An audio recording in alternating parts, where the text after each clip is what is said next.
top foreign affairs and defense officials of both our countries met recently. And one of the highlights of this meeting was the signing of the Reciprocal Access Agreement, or RAA, which basically allows Japanese forces to train with their Filipino counterparts.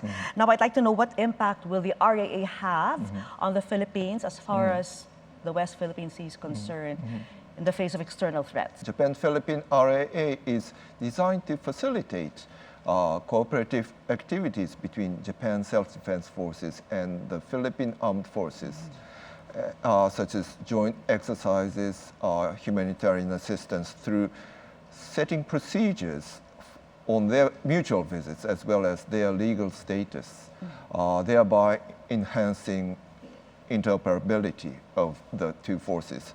By implementing this RAA, it is expected that security and defense cooperation between the two nations will be further promoted, and such cooperation will serve as solid basis of peace and stability in the Indo-Pacific region. Specifically, by ratifying RAA, Japan's self-defense forces will be allowed to participate into the high-end parts of the joint exercises. Currently, Japan's self-defense forces is able to join these exercises only in the portion of HADR, humanitarian assistance and disaster relief purpose. Through RAA, Japan's self-defense forces will be able to conduct wider range of activities, and it will deepen our bilateral and multilateral defense cooperations with allies and like-minded partners, I believe. Can you tell us how soon we can start seeing some activity as far as the RAA is concerned? It depends on the approval process of our respective Congress and Diet in the respective countries. But I hope that we can further promote the defense and security cooperations in the near future. Mr. Ambassador, I'd like to talk about the incident at Ayungin last June 17, wherein China interrupted a Philippine resupply mission to BRP Sierra Madre. Now, I'd like to tell you that Japan was one of several nations that openly condemned China, but shortly after that, China issued a statement saying that Japan has no right to meddle in maritime issues between the Philippines and China. What's your government's reaction to this? Japan's position on this matter has been very consistent, and Japan believes that the issue concerning the South China Sea is directly related to the peace and stability in the region, and is a legitimate concern to all the parties of the international community. And thus, Japan opposes any unilateral attempts to change the status quo by force or by coercive actions, as well as any actions that will increase the tensions in the region. This is why Japan reiterated serious concerns over repeated actions which obstruct freedom of navigation and increase regional tensions, including recent dangerous actions in Ayungin Shoal that resulted in damages to the Filipino vessel and injuries to the Filipinos on board. I'd like to know, what does Japan have to gain from making a stand as far as this issue is concerned? For us, upholding the rules-based maritime order in this region particularly is in the interest of Japan. And it is very much important for us to support the country that is respecting the rules of law in the maritime sphere. Just like the Philippines, Japan also faces its own territorial dispute with China over the Senkaku Islands in the East China Sea. What are some of the measures Japan has taken which probably can be applied to the Philippines? Firstly, there is no doubt that the Senkaku Islands in the East China Sea are clearly an inherent part of the territory of Japan in light of historical fact and based on international law. Indeed, the Senkaku Islands are under the valid control of Japan since 1895. Therefore, there exists no issue of territorial sovereignty to be resolved concerning the Senkaku Islands. But at the same time, as you know, Chinese Coast Guard vessels has been around that region and has intruded into our territorial water around those islands. Against those incidents, Japan has and will continue to act firmly and calmly to maintain its territorial integrity. Japan continues to strive for peace and stability in the region, which is to be established through the observance of international law. From this point of view, Japan highly appreciates the government of the Philippines for having consistently complied with the arbitral award in 2016. Yes. I'd like to know, Mr. Ambassador, what can the Philippines learn from Japan as far as dealing with the situation is concerned? I think we are facing very similar challenges in the maritime sphere, East China Sea, South China Sea, but at the same time, the situation in Japan and in the Philippines are not exactly identical, of course. Japan and China has established some frameworks, like including fishery treaties or the rescue agreements between the two countries. So that might be something that we can work together. I see, okay.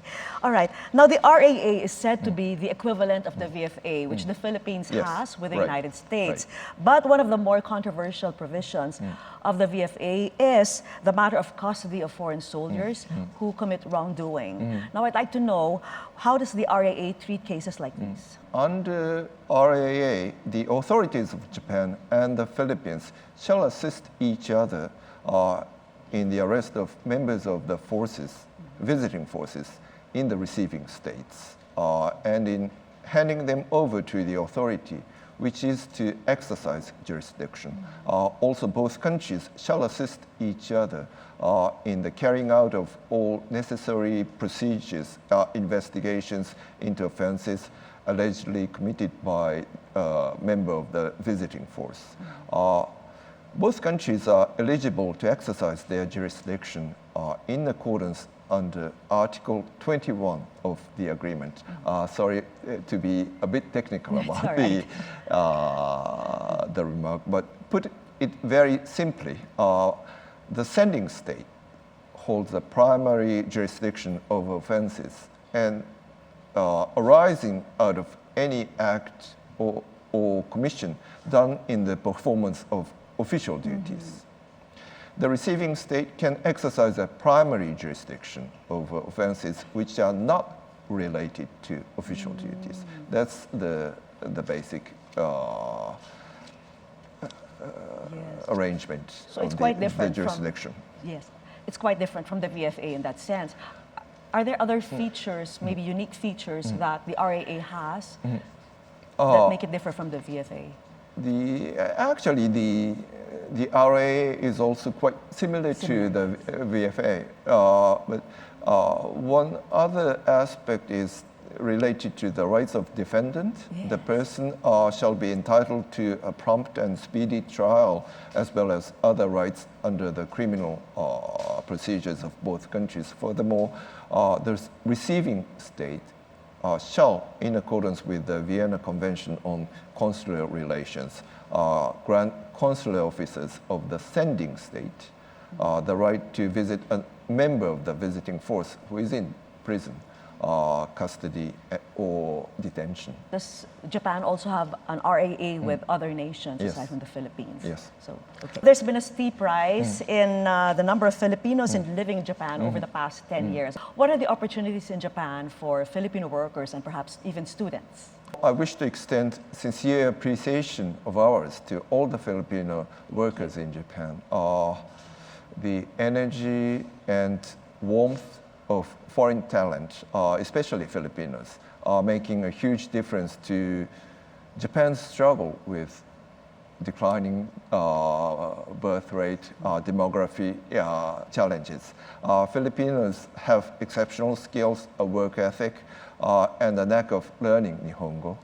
And Japan is dealing with labor shortages in many fields such as nursing care, construction, and manufacturing. And Filipino workers are stepping up to fill these gaps. And resident status categories under the EPA, Economic Partnership Agreement, TITP, Technical Intern Training Program, or SSW, specified skilled workers, are helping Filipinos come to Japan, gain valuable experience, and boost economy.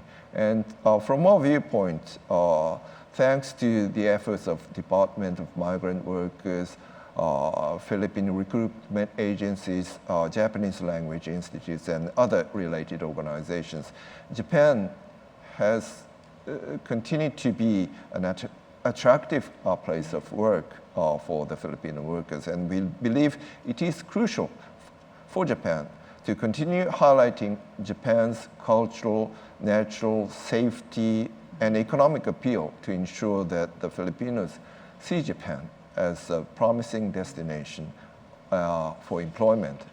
Likewise, Japan also offers fantastic opportunities for students supported by the Japanese government scholarships, and these full scholarships cover undergraduate and graduate students as well as those training for teachers. And it's been a while since 1954.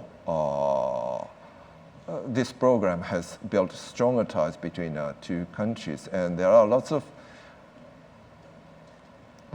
very prominent alumni of these programs, like the Dr. Jose Camacho from UPLB or Dr. Fidel Nemenza from UP Diliman, who have done incredible academic works in this country. And in addition to these, various scholarship programs has also been provided by JICA, Japan International Cooperation Agencies.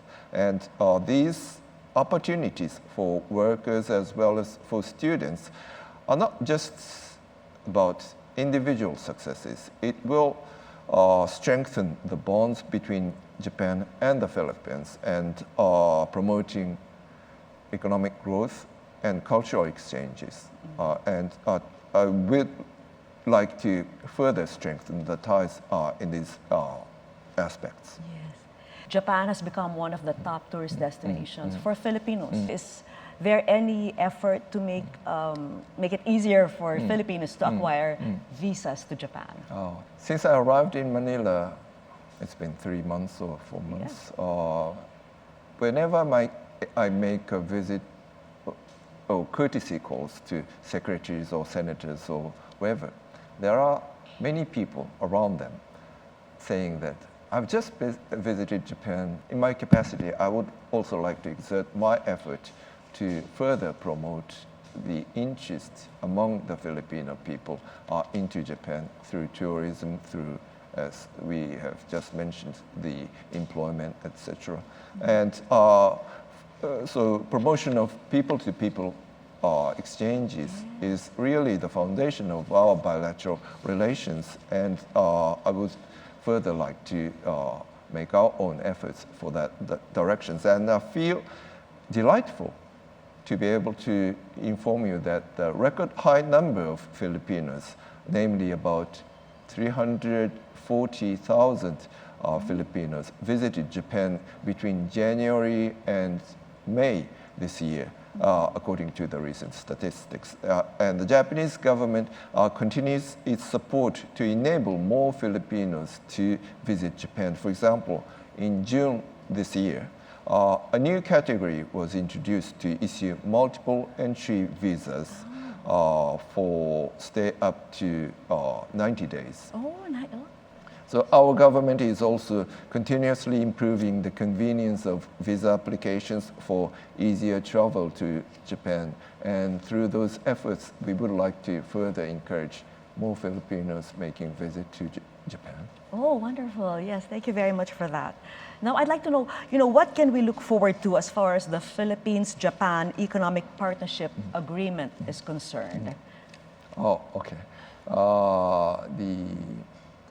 I think the Japan-Philippine Economic Partnership Agreement is one of the first bilateral EPA for the Philippines, and it came into effect in December 2008 and has contributed significantly to the development of trade and investment relations between our two nations. And with regard to the review of this economic partnership agreement, I think it is crucial to ensure that the benefits to both sides will be balanced.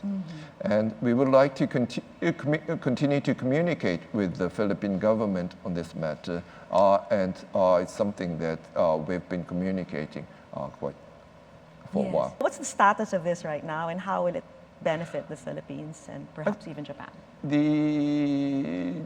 The Japan-Philippine Economic Partnership has allowed many of the goods and equipments to be imported or exported with lower tariffs, which has made a contribution for the promotion of the trade between the two nations, and that applies to many goods and services. Would you say it's improving much more now compared to previous years? Japan and the Philippines has been closely connected in the economic terms, and the Japanese companies are also very much interested in making investment in this country, partly thanks to the government's position to further encourage the foreign investment in this country. Our countries are quite vulnerable to natural disasters. Are there any joint initiatives between the Philippines and Japan with regard to disaster preparedness and perhaps even climate change? I believe that Japan and the Philippines also share a lot of elements in common. Japan is also a country which faces so much challenges of the natural disasters like the earthquakes, flooding, typhoons sometimes, and we also have volcanoes that can erupt.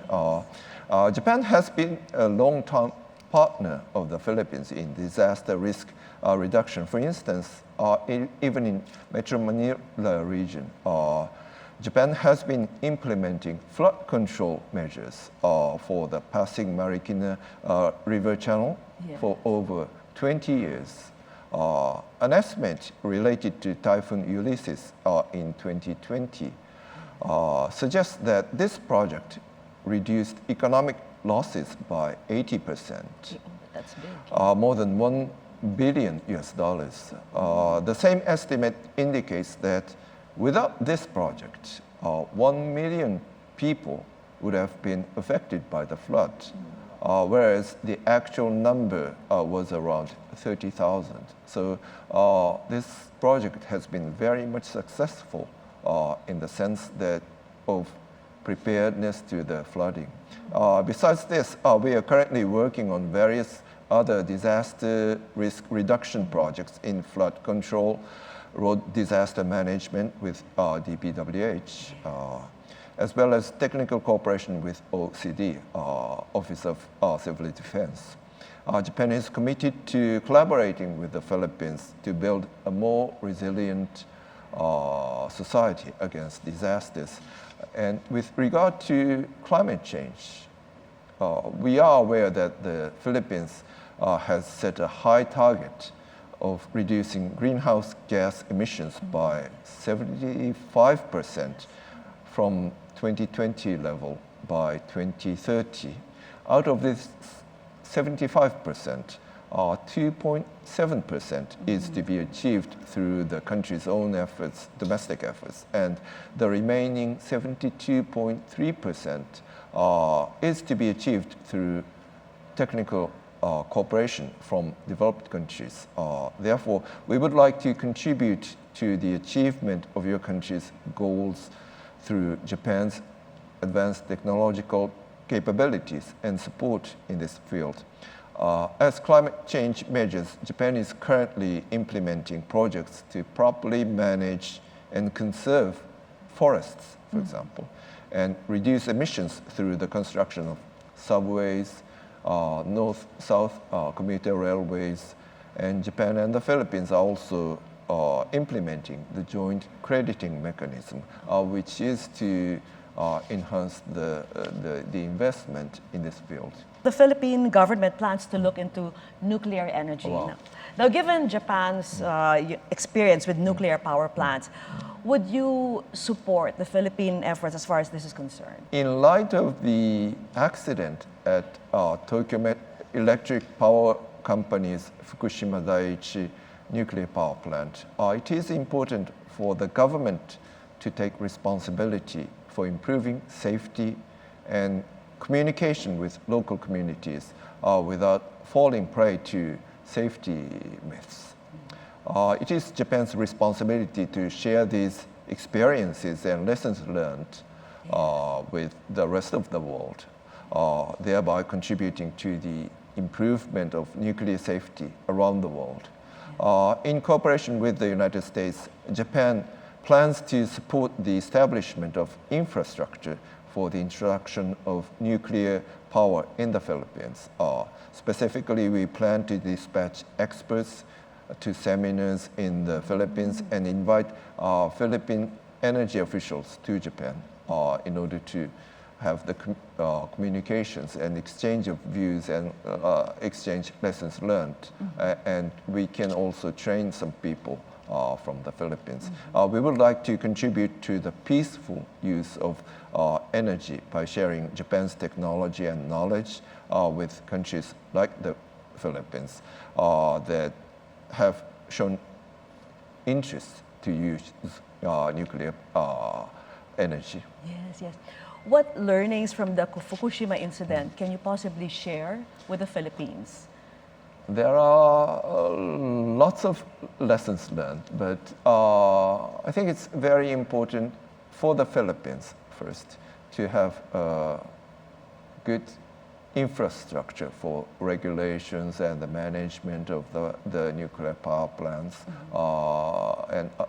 And I think with regard to the lessons learned from the incident in 2011, we have to prepare for the unexpected, huge natural disasters that can happen anywhere in the world. And but with the sufficient preparations, I think nuclear energy is something that can make contributions to various fields. How has your stay been so far? It's been a very enjoyable stay in this country, and the Filipino people are very much kind to us, and Japan has also been making a great contribution to the development of this country. And thanks to my predecessors and thanks to the wider Japanese communities in this country, I am very much enjoying this country. And my greatest thanks, of course, goes to the Filipino people who's been supporting me, my wife, and the entire embassy staff.